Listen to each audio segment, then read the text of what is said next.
ರಾಜ್ಯದ ಹಲವೆಡೆ ಮಳೆಯಾರ್ಭಟ. ರಾಜ್ಯದ ಹಲವು ಕಡೆ ಹಲವಾರು ರೀತಿಯ ಮಳೆಯಿಂದ ಅವಾಂತರ. ರಾಹುಲ್ ಗಾಂಧಿಗೆ ಮೆದುಳೇ ಇಲ್ಲ ಅಂದಿದ್ಯಾರು?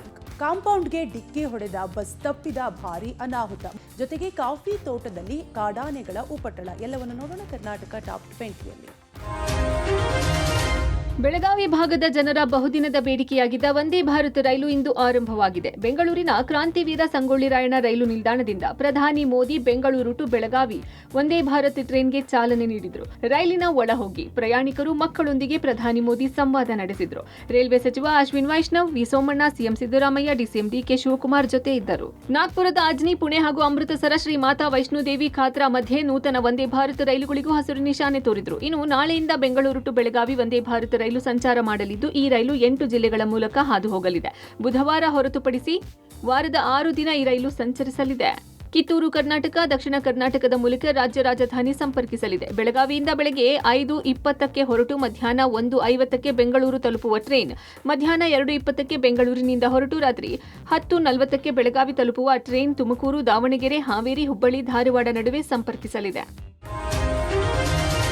ಹಲವು ತಿಂಗಳ ನಂತರ ಪ್ರಧಾನಿ ಮೋದಿ ಇವತ್ತು ಬೆಂಗಳೂರಿಗೆ ಆಗಮಿಸಿದರು. ರಾಜಧಾನಿಯ ಪ್ರಮುಖ ಜಂಕ್ಷನ್ಗಳು ಕೇಸರಿಮಯವಾಗಿದ್ದವು. ಮೋದಿ ಅವರನ್ನು ಕಣ್ತುಂಬಿಕೊಳ್ಳಲು ಸಾವಿರಾರು ಅಭಿಮಾನಿಗಳು ಹಾಗೂ ಬಿಜೆಪಿ ಕಾರ್ಯಕರ್ತರು ರಸ್ತೆಯ ಇಕ್ಕೆಲಗಳಲ್ಲಿ ನೆರೆದಿದ್ದರು. ದಾರಿಯುದ್ದಕ್ಕೂ ಮೋದಿ ಮೋದಿ ಎಂಬ ಉದ್ಘೋಷ ಮುಳುಗಿತು. ಮೋದಿ ಹಾದು ಹೋಗುವ ದಾರಿಯಲ್ಲೆಲ್ಲ ಅಭಿಮಾನಿಗಳು ಹೂಮಳೆ ಸುರಿಸಿದ್ರು. ಪ್ರಧಾನಿ ಮೋದಿ ಕೂಡ ಅಭಿಮಾನಿಗಳತ್ತ ಕೈಬೀಸಿದ್ರು, ಮಂದಹಾಸ ಬೀರಿದ್ರು. ಬಿಜೆಪಿ ಕಾರ್ಯಕರ್ತರ ಸಂಭ್ರಮವೂ ಜೋರಾಗಿತ್ತು. ಕೈಯಲ್ಲಿ ಕೇಸರಿ ಧ್ವಜ ಹಿಡಿದು ಮೋದಿಗೆ ಸ್ವಾಗತ ಕೋರಿದ್ರು. ಅಭಿಮಾನಿಗಳಂತೂ ಮೋದಿ ಅವರನ್ನು ಕಂಡು ಸಂತಸಪಟ್ಟರು. ಮೋದಿ ಅವರನ್ನು ನೋಡಿ ದೇವರನ್ನೇ ನೋಡಿದ ಹಾಗಾಯ್ತು ಅಂದ್ರು. ನಮ್ಮೆಲ್ಲರಿಗೂ ತುಂಬಾ ಸಂತೋಷ ಆಗ್ತಿದೆ.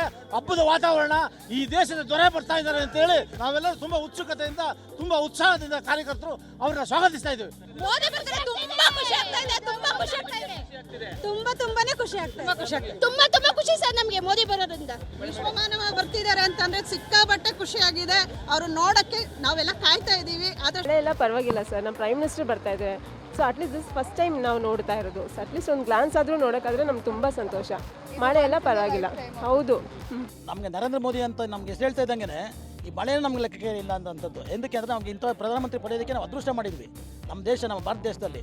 ಆ ಥರ ನಮಗೆ ಒಂಥರ ಗಾಡ್ ಥರ ಲೆಕ್ಕ ಬರ್ತದೆ ನಮಗೆ. ಆ ರೀತಿ ಯಾಕಂದರೆ ನಮಗೆ ನಾವು ಈ ರೀತಿ ನಮಗೆ ಒಂದು ರೀತಿಗೆ ಅಂದರೆ ಏನೋ ಒಂದು ತೊಂದರೆ ಇಲ್ದಂಗೆ ನಮ್ಮ ದೇಶದಲ್ಲಿ ಬಾಳ್ತಾ ಇದ್ದೀವಿ. ಎಲ್ಲ ನಾಗರಿಕರು ಎಲ್ಲ ಒಂದು ರೀತಿ ಚೆನ್ನಾಗಿದ್ದಾರೆ ಅಂದರೆ ನಮ್ಮ ನರೇಂದ್ರ ಮೋದಿ ಅಂತಾರೆ ಕಾರಣ. ಅಂತ ಪ್ರಧಾನಮಂತ್ರಿ ಪಡೆಯೋದಕ್ಕೆ ನಾವು ಅದೃಷ್ಟ ಮಾಡಿದ್ವಿ. ಹಾಗಾಗಿ ನಾವು ಮಳೆ ನೆನ್ಕೊಂಡ್ಬಂದಿದ್ದೀವಿ. ಪಬ್ಲಿಕ್ ಟಿವಿ ಆಯೋಜನೆಯ ವಿದ್ಯಾಮಂದಿರ 4ನೇ ಆವೃತ್ತಿ ಸಂಪನ್ನಗೊಂಡಿದೆ. 2ನೇ ದಿನವಾದ ಇಂದು ವಿದ್ಯಾಮಂದಿರ ಎಕ್ಸ್ಪೋಗೆ ಉತ್ತಮ ಸ್ಪಂದನೆ ಸಿಕ್ಕಿದೆ. ರಾಜ್ಯದ ನಾನಾ ಕಡೆಯಿಂದ ವಿದ್ಯಾರ್ಥಿಗಳು ತಮ್ಮ ಪೋಷಕರೊಂದಿಗೆ ಬೆಂಗಳೂರಿನ ಮಲ್ಲೇಶ್ವರಂನ ಸರ್ಕಾರಿ ಶಾಲಾ ಮೈದಾನದಲ್ಲಿ ಪಬ್ಲಿಕ್ ಟಿವಿ ಆಯೋಜನೆ ಮಾಡಿರುವ ವಿದ್ಯಾಮಂದಿರಕ್ಕೆ ಆಗಮಿಸಿ ತಮಗೆ ಬೇಕಾದ ಮಾಹಿತಿಯನ್ನು ಪಡ್ಕೊಂಡ್ರು. ಲಕ್ಕಿ ಡಿಪ್ನಲ್ಲಿ ಗೆದ್ದ ವಿದ್ಯಾರ್ಥಿಗಳಿಗೆ ಲ್ಯಾಪ್ಟಾಪ್, ಟ್ಯಾಬ್ ನೀಡಲಾಯಿತು.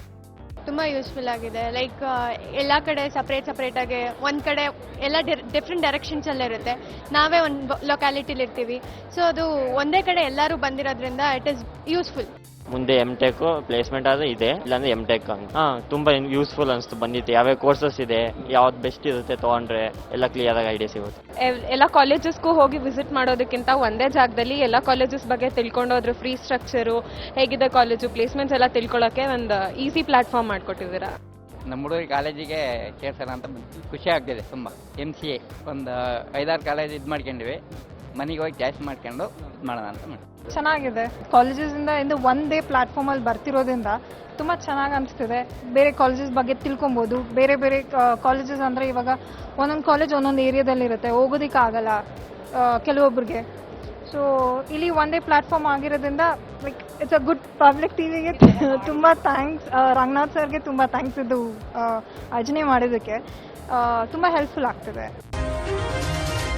ರಾಜ್ಯದ ಹಲವೆಡೆ ಮಳೆಯಾರ್ಭಟ ಮುಂದುವರೆದಿದೆ. ಕಲಬುರಗಿ ನಗರ ಸೇರಿದಂತೆ ಜಿಲ್ಲೆಯಾದ್ಯಂತ ಸುರಿದ ಮಳೆಗೆ ಅಫಜಲಪುರ ತಾಲೂಕಿನ ಸಿಧನೂರು ಗ್ರಾಮದ ಬಳಿ ಸೇತುವೆ ಜಲಾವೃತವಾಗಿದೆ. ಸೇತುವೆ ಸುತ್ತಮುತ್ತಲಿನ ಹಳ್ಳ ಕೊಳ್ಳಗಳು ಉಕ್ಕಿ ಹರಿಯುತ್ತಿವೆ. ಸಿಧನೂರು ಹಾಗೂ ರೇವೂರು ಗ್ರಾಮದ ನಡುವೆ ರಸ್ತೆ ಸಂಪರ್ಕ ಕಡಿತಗೊಂಡಿದೆ. ಅತಿಯಾದ ಮಳೆಗೆ ಸಾವಿರಾರು ಹೆಕ್ಟೇರ್ ಪ್ರದೇಶದಲ್ಲಿನ ಬೆಳೆ ನಾಶವಾಗುವ ಭೀತಿ ಎದುರಾಗಿದೆ. ಬೆಳಗಾವಿಯಲ್ಲಿ ಕಳೆದ 2 ದಿನಗಳಿಂದ ಸುರಿಯುತ್ತಿರುವ ಮಳೆಗೆ ಕೊಕೊಟನೂರು ಗ್ರಾಮದ ಸುಪ್ರಸಿದ್ಧ ಯಲ್ಲಮ್ಮ ದೇವಸ್ಥಾನ ಜಲಾವೃತಗೊಂಡಿದೆ. ದೇವಸ್ಥಾನ ಗರ್ಭಗುಡಿಗೆ ಬಾವಿಗೆ ನೀರು ನುಗ್ಗಿದ್ದು ಅರ್ಧದಷ್ಟು ದೇವಿಯ ಮೂರ್ತಿ ಜಲಾವೃತವಾಗಿದೆ. ದೇವಸ್ಥಾನಕ್ಕೆ ನೀರು ಬರದಂತೆ ಕೆಲ ದಿನಗಳ ಹಿಂದೆಯಷ್ಟೇ 35 ಲಕ್ಷ ರೂಪಾಯಿ ಖರ್ಚು ಮಾಡಿ ಕಾಲುವೆ ನಿರ್ಮಿಸಿದರೂ ನೋ ಯೂಸ್. ಅವೈಜ್ಞಾನಿಕ ಕಾಮಗಾರಿ ವಿರುದ್ಧ ಗ್ರಾಮಸ್ಥರು ಆಕ್ರೋಶ ವ್ಯಕ್ತಪಡಿಸಿದ್ದಾರೆ. ಬಾಗಲಕೋಟೆಯಲ್ಲಿ ರಣಮಳೆಯಿಂದ ರೈತರ ಬೆಳೆಗಳು ನಾಶವಾಗಿವೆ.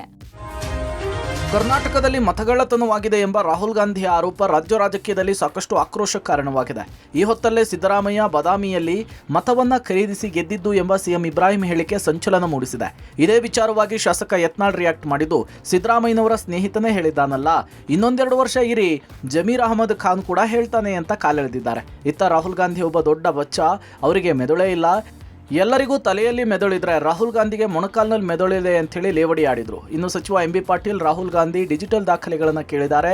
ಚುನಾವಣಾ ಆಯೋಗ ಯಾಕೆ ಡಿಜಿಟಲ್ ಎವಿಡೆನ್ಸ್ ಅನ್ನು ಕೊಡ್ಲಿಲ್ಲ ಅಂತೇಳಿ ಪ್ರಶ್ನೆ ಮಾಡಿದ್ದಾರೆ. ಸಿದ್ದರಾಮಯ್ಯ ಅವ್ರ ದೋಸ್ತನೇ ಹೇಳ್ಯಾನಿಲ್ರಿ, ಇನ್ನೊಂದು ಸ್ವಲ್ಪ ದಿವಸ ನಿಂದ್ರೆ ಇನ್ನೊಂದು ವರ್ಷ 2 ವರ್ಷ ಜಮೀರ್ ಅಹಮದ್ ಖಾನ್ ಹೇಳ್ತಾನ. ಇವತ್ತು ರಾಜಕಾರಣದ ರೊಕ್ಕ ಕೊಡ್ಲಾರ್ದೇ 8 ಮಂದಿ ಆರಿಸಿ ಬರೋದ್ರ ಮೊದಲು ಹೇಳ್ರಿ. ರಾಹುಲ್ ಗಾಂಧಿ ಅಂತ ದೊಡ್ಡ ಬಚ್ಚೆ, ಅದಕ್ಕೇನು ಇಲ್ಲ, ಮೆದಳೇ ಇಲ್ಲ. ಎಲ್ಲರೂ ಇಲ್ಲಿ ಮೆದಳು ಇರ್ತೈತೆ, ರಾಹುಲ್ ಗಾಂಧಿ ಮೊಳಕಾಲ್ದಾಗ ಐತಿ ಮೆದಳು. ರಾಹುಲ್ ಗಾಂಧಿ ಅವ್ರು ಏನು ಹೇಳ್ತಾರೆ, ನೀವು ಯಾಕೆ ನಮಗೆ ಡಿಜಿಟಲ್ ಇದು ಕೊಡ್ತಾ ಇಲ್ಲ? ಡಿಜಿಟಲ್ ಇದು ಕೊಟ್ಬಿಟ್ರೆ ನಮಗೆ ಗೊತ್ತಾಗ್ತದೆ, ನಾವು ಅದನ್ನ ಮ್ಯಾಚ್ ಮಾಡಿ ನೋಡಿ. ಈಗ ಬಂದಿದೆ, ಎಲ್ಲ ಬಂದಿದೆ, ಡೂಪ್ಲಿಕೇಟ್ ವೋಟ್ಸ್ ಯಾರಿದಾವೆ, ಫೋಟೋಸು, ಅಡ್ರೆಸ್ಸು, ನೇಮ್ಸು ಎಲ್ಲಾನು ಕೂಡ ಹಸಿರುಗಳು ಇದು ಮಾಡಿ ನೋಡಿದಾಗ ನಮ್ಗೆ ಇದೆಲ್ಲಾನು ಗೊತ್ತಾಗ್ತದೆ. ಇದು ಒಂದೇ ಮತಕ್ಷೇತ್ರ ಅಲ್ಲ, ಇಡೀ ದೇಶದ ಲೋಕಸಭೆ ಮತ್ತು ವಿಧಾನಸಭೆ ಇದ್ರದ್ದು ಗೊತ್ತಾಗ್ತದೆ. ಏಷ್ಯಾ ಕಪ್ನಲ್ಲಿ ಪಾಕಿಸ್ತಾನದ ಜೊತೆಗೆ ಭಾರತ ಕ್ರಿಕೆಟ್ ಆಡೋಕೆ ಈಗಾಗಲೇ ವೇಳಾಪಟ್ಟಿ ಪ್ರಕಟ ಆಗಿದೆ. ಆದರೆ ಪಾಕಿಸ್ತಾನವನ್ನು ಬಾಯ್ಕಟ್ ಮಾಡುವಂತೆ ಕ್ರಿಕೆಟ್ ಅಭಿಮಾನಿಗಳು ಆಗ್ರಹಿಸಿದ್ದಾರೆ. ಈ ಹೊತ್ತಲ್ಲೇ ಭಾರತ ಮತ್ತು ಪಾಕಿಸ್ತಾನ ನಡುವೆ ಕ್ರಿಕೆಟ್ ಪಂದ್ಯ ನಡೀಬಾರದು ಅಂತ ಸಂಸದ ಅಸಾದುದ್ದೀನ್ ಓವೈಸಿ ಅಭಿಪ್ರಾಯಪಟ್ಟಿದ್ದಾರೆ. ಟೀಮ್ ಇಂಡಿಯಾ ದುಬೈನಲ್ಲಿ ಪಾಕಿಸ್ತಾನದೊಂದಿಗೆ ಕ್ರಿಕೆಟ್ ಪಂದ್ಯ ಆಡಲಿರುವುದು ನಿಜಕ್ಕೂ ನನಗೆ ಆಶ್ಚರ್ಯ ಮತ್ತು ಆಘಾತ ತಂದಿದೆ. ನಾನು ಆ ಪಂದ್ಯವನ್ನು ನೋಡುವುದಿಲ್ಲ, ಯಾಕಂದ್ರೆ ನೀರು ಮತ್ತು ರಕ್ತ ಒಟ್ಟಿಗೆ ಹರಿಯೋಕೆ ಸಾಧ್ಯ ಇಲ್ಲ. ಇನ್ನು ಮಾತುಕತೆ ಮತ್ತು ಭಯೋತ್ಪಾದನೆ ಒಟ್ಟಿಗೆ ಹೋಗೋಕೆ ಸಾಧ್ಯ ಇಲ್ಲ ಅಂತ ಪ್ರಧಾನಿ ಹಲವು ಬಾರಿ ಹೇಳಿದ್ದಾರೆ. ಹೀಗಿರಬೇಕಾದ್ರೆ ನೀವು ಹೇಗೆ ಕ್ರಿಕೆಟ್ ಆಡ್ತೀರಿ ಅಂತ ಅಸಾದುದ್ದೀನ್ ಓವೈಸಿ ಪ್ರಶ್ನಿಸಿದ್ದಾರೆ. ಅಲ್ಲದೆ ಭಾರತದಲ್ಲಿ ಕ್ರಿಕೆಟ್ ಅನ್ನೋದು ಗೀಳು ನಿಜ, ಆದರೆ ನಾವು ಇತ್ತೀಚೆಗೆ ನಡೆದ ಪಹಲ್ಗಾಮ್ ಭಯೋತ್ಪಾದಕ ದಾಳಿಯನ್ನು ಕೂಡ ಗಮನದಲ್ಲಿಟ್ಕೊಳ್ಬೇಕು. ಉಗ್ರರು ಹಲವು ಜನರನ್ನ ಅವರ ಕುಟುಂಬಗಳ ಮುಂದೆಯೇ ಗುಂಡು ಹಾರಿಸಿಕೊಂಡಿದ್ರು. ಅದು ತನಗೆ ತುಂಬಾ ನೋವುಂಟು ಮಾಡಿದೆ ಅಂತ ಬೇಸರವನ್ನ ಹೊರಹಾಕಿದ್ದಾರೆ. ದಾವಣಗೆರೆ ಜಿಲ್ಲೆಯ ಹೊನ್ನಾಳಿ ತಾಲೂಕಿನ ಆಸ್ಪತ್ರೆಯಲ್ಲಿ 2 ಗುಂಪುಗಳ ನಡುವೆ ಮಾರಾಮಾರಿಯಾಗಿದೆ. ಕ್ಷುಲ್ಲಕ ಕಾರಣಕ್ಕೆ ಆಸ್ಪತ್ರೆಯ ಒಳಭಾಗದಲ್ಲಿಯೇ ಯುವಕರ ಗುಂಪು ಬಡದಾಡಿಕೊಂಡಿದೆ. ನೆಲಕ್ಕೆ ಬಿದಿರು ಬಿಡದೆ 2 ಯುವಕರ ಮೇಲೆ 4-5 ಮಂದಿ ಮಾರಣಾಂತಿಕ ಹಲ್ಲೆ ನಡೆಸಿದ್ದಾರೆ. ಸಿನಿಮಾ ಸ್ಟೈಲ್ನಲ್ಲಿ 2 ಯುವಕರ ಮೇಲೆ ಹಲ್ಲೆ ನಡೆಸಲಾಗಿದೆ. ಇನ್ನು ಹಲ್ಲೆಗೆ ನಿಖರ ಕಾರಣ ತಿಳಿದು ಬಂದಿಲ್ಲ. 2 ಗುಂಪುಗಳ ನಡುವೆ ಹೊಡೆದಾಟ ಕಂಡು ರೋಗಿಗಳು ಹಾಗೂ ಆಸ್ಪತ್ರೆಯ ಸಿಬ್ಬಂದಿ ಕೆಲ ಕಾಲ ಗಾಬರಿಯಾಗಿದ್ದಾರೆ. ಇನ್ನು ಹೊಡೆದಾಟದ ವಿಡಿಯೋ ಆಸ್ಪತ್ರೆಯ ಸಿಸಿ ಕ್ಯಾಮೆರಾದಲ್ಲಿ ಸರಿಯಾಗಿದ್ದು ಸೋಷಿಯಲ್ ಮೀಡಿಯಾದಲ್ಲಿ ಸಖತ್ತಾಗಿಯೇ ವೈರಲ್ ಆಗಿದೆ. ಸದ್ಯ ಹಲ್ಲೆಯ ನಂತರ 2 ಕಡೆ ರಾಜಿಯಾಗಿದ್ದು ಯಾವುದೇ ಪ್ರಕರಣ ದಾಖಲಾಗಿಲ್ಲ. ಧಾರವಾಡದಲ್ಲಿ ಬಹುದೊಡ್ಡ ಅನಾಹುತವೊಂದು ತಪ್ಪಿದೆ. ನಿಯಂತ್ರಣ ತಪ್ಪಿ ಬಸ್ಸೊಂದು ಕಾಂಪೌಂಡ್ಗೆ ಡಿಕ್ಕಿಯಾದ ಘಟನೆ ಧಾರವಾಡದ ಜೆಎಸ್ಎಸ್ ಕಾಲೇಜು ಮುಂಭಾಗ ನಡೆದಿದೆ. ಧಾರವಾಡದಿಂದ ಹುಬ್ಬಳ್ಳಿ ಕಡೆಗೆ ಹೊರಟಿದ್ದ ಚಿಗರಿ ಬಸ್ ಬಾರ್ ಕಟ್ಟಾಗಿ ನಿಯಂತ್ರಣ ಕಳ್ಕೊಳ್ತು. ಈ ವೇಳೆ ಚಾಲಕ ನಿಯಂತ್ರಣಕ್ಕೆ ತರೋದಕ್ಕೆ ಕಾಲೇಜು ಕಾಂಪೌಂಡ್ಗೆ ಡಿಕ್ಕಿ ಹೊಡೆದಿದ್ದಾನೆ. ಸದ್ಯ ಭಾರೀ ಪ್ರಮಾಣದ ಅವಘಡವೊಂದು ತಪ್ಪಿದೆ. ಸರಿಯಾಗಿ ಬಸ್ಗಳನ್ನು ದುರಸ್ತಿ ಮಾಡದ ಕಾರಣ ಮೇಲಿಂದ ಮೇಲೆ ಅಪಘಾತಗಳು ಆಗ್ತಾ ಇದೆ. ಭಯದಿಂದ ಚಾಲಕರು ಬಸ್ ಚಾಲನೆ ಮಾಡುವಂತಾಗಿದೆ ಅಂತ ಪ್ರಯಾಣಿಕರು ಆಕ್ರೋಶವನ್ನ ಹೊರಹಾಕಿದ್ದಾರೆ. ಬಸ್ ಕಾಂಪೌಂಡ್ಗೆ ಡಿಕ್ಕಿ ಆಗುವ ಭಯಾನಕ ಸಿಸಿಟಿವಿ ದೃಶ್ಯ ಸರಿಯಾಗಿದ್ದು ಎದೆ ಜೆಲ್ ಅನಿಸುವಂತಿದೆ.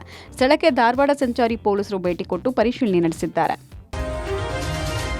ಕಾಡಾನೆ ಕಾರ್ಯಾಚರಣೆ ವೇಳೆ ಖಾಸಗಿ ತೋಟಗಳ ಸುತ್ತಮುತ್ತಲಿನ ಪ್ರದೇಶಗಳಲ್ಲಿ 30ಕ್ಕೂ ಹೆಚ್ಚು ಕಾಡಾನೆಗಳು ಕಾಣಿಸಿಕೊಂಡಿವೆ. ಕೊಡಗು ಜಿಲ್ಲೆಯ ವಿರಾಜಪೇಟೆ ತಾಲೂಕಿನ ಬಾಡಗ ಬಾಣಂಗಾಲ ಗ್ರಾಮದಲ್ಲಿ ಕಾಡಾನೆ ಹಿಂಡು ಕಾಣಿಸಿಕೊಂಡಿದೆ. ನಿತ್ಯ ಸಿದ್ದಾಪುರ, ತಿತಿಮತಿ, ಬಾಡಗ, ಬಾಣಂಗಾಲ ಸುತ್ತಮುತ್ತಲಿನ ಪ್ರದೇಶಗಳಲ್ಲಿ ಸಂಚಾರ ಮಾಡುತ್ತಿರುವ ಕಾಡಾನೆಗಳನ್ನು ಕಂಡು ಜನರು ಭಯಭೀತರಾಗಿದ್ದಾರೆ. ಗ್ರಾಮೀಣ ಪ್ರದೇಶದ ಜನರು ಮನೆಯಿಂದ ಹೊರಬರಲು ಹಿಂದೇಟು ಹಾಕುತ್ತಿದ್ದಾರೆ. ಈ ಹಿನ್ನೆಲೆ ಕಾಡಾನೆಗಳನ್ನು ಕಾಡಿಗೆ ಅಟ್ಟಲು ಅರಣ್ಯ ಇಲಾಖೆ ಮುಂದಾಗಿದೆ. ಕಾಡಾನೆಗಳನ್ನು ಕಾಡಿಗೆ ಅಟ್ಟುವ ವೇಳೆ 30ಕ್ಕೂ ಹೆಚ್ಚು ಆನೆಗಳು ತೋಟಗಳಲ್ಲಿ ಪತ್ತೆಯಾಗಿವೆ. ಅರಣ್ಯ ಪ್ರದೇಶ ತೆರಳದೆ ಕಾಡಾನೆಗಳು ಈ ತೋಟದಿಂದ ಮತ್ತೊಂದು ತೋಟಗಳಿಗೆ ತೆರಳುತ್ತಿವೆ. ಕಾಡಾನೆ ಓಡಿಸಲು ಅರಣ್ಯ ಇಲಾಖೆಯ ಸಿಬ್ಬಂದಿ ಹೈರಾಣಾಗಿದ್ದಾರೆ.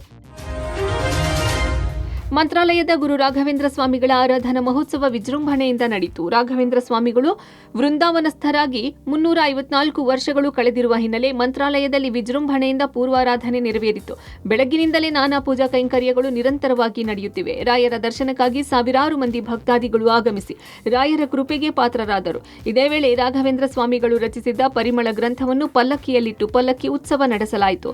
ಶ್ರೀರಂಗದ ರಂಗನಾಥ ಸ್ವಾಮಿ ಹಾಗೂ ಕಂಚಿ ವರದರಾಜ ದೇವರ ವಸ್ತ್ರ ಪ್ರಸಾದವನ್ನು ರಾಯರಿಗೆ ಸಮರ್ಪಿಸಲಾಯಿತು.